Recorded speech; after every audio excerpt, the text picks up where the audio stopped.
summer 2009. Afro-Leninism coming to you on a silver platter. I have the right for government not to control my health care. Across the country, a grassroots rebellion gets ugly. The target, Barack Obama. Why don't I have freedom? Because we elected somebody that wants to take our freedoms? Enraged by bailouts, now the right went ballistic over health care. Why don't they take the health care being forced down our throat? The president was undeterred. I'm not the first president to take up this cause, but I am determined to be the last. We used a lot of political capital on health care, and the reason is simple. We're the only advanced nation on earth that didn't make sure that every person had affordable health care. When you consider that presidents have been trying since Teddy Roosevelt to get health care passed, FDR was hoping to do it, JFK. No matter how hard the road, what history will record is that Obama got it done. We are done. But that achievement that 7 presidents attempted, once thought impossible, is now at risk. It's over for Obamacare.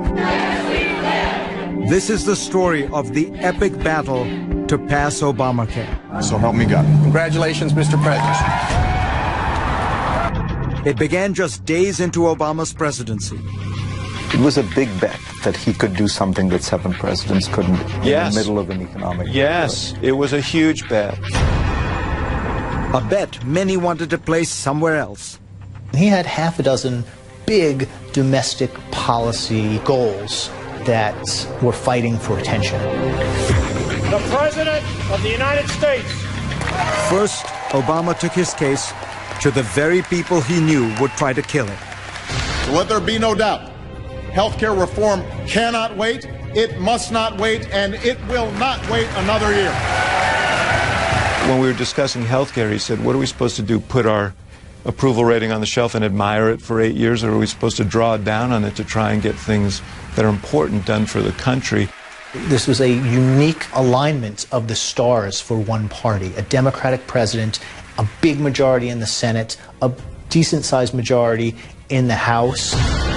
They decided Congress should write the bill. I just want to make sure that I don't get in the way of all of you moving aggressively and rapidly. And there were others Obama needed on his side. The special interests, insurance companies, big pharma, the doctors' associations. Karen represents America's health insurance plans. We understand we have to earn a seat at the table. He wanted the very groups that had killed healthcare reform in the past inside the room now. In March 2009, he brought them all to the White House. We kept every one of those, but one, at the table. All of the groups here need to stay involved. They all made demands. Obama made deals. None of these groups are doing this out of the goodness of their heart. They're negotiating. They want the best deal possible. He compromised on the thing that was most sacred to him, the individual mandate, that every citizen buy health care. The idealistic candidate had become a steely-eyed pragmatist. Obama pushed lawmakers to pass a bill and fast. And you get the impression that they're trying to jam something through Congress, which is clearly designed for a government takeover of our health care system. But by August recess, there was no vote.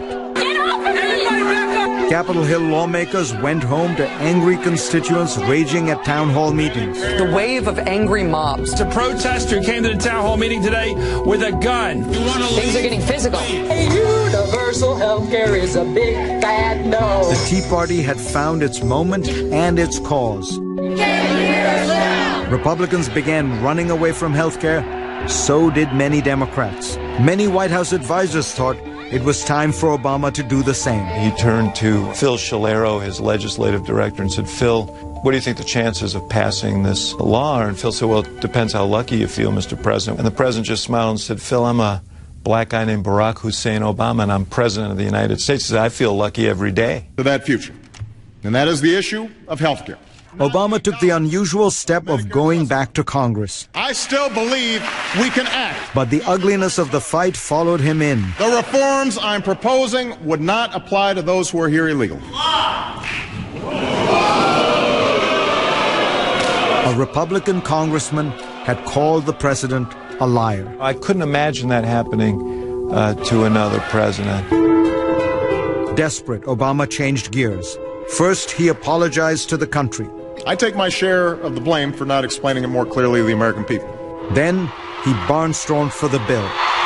Across America and in Congress. I may not be the first president to take up the cause of health care reform. I am determined to be the last. Yes, we will. Freedom. Yes, we will. Freedom. And he made more concessions, giving up the public option, which would have created a government insurance program that would have competed with private companies. We ended up having to wrestle this thing to the ground in a way that was less than ideal from my perspective. Finally, March 21, 2010. On this vote, the ayes are 219, the nays are 212. The motion to concur in the Senate amendment is adopted. For decades, they've been trying to do it. It has now been done. Without a single Republican vote, the bill passed. The White House celebrated. I asked the president, how does this night compare to election night? And he said, there's no comparison. Election night was all about getting to tonight. This is why we work so hard. Days later, when President Obama arrived in the East Room to sign the bill into law, Vice President Joe Biden summed up the moment. And a big bet that paid off. Thank you, everybody. Please have a seat. Of course, the Republicans vowed to keep fighting. We are resolved to have this law go away, and we're going to do everything we can to stop it.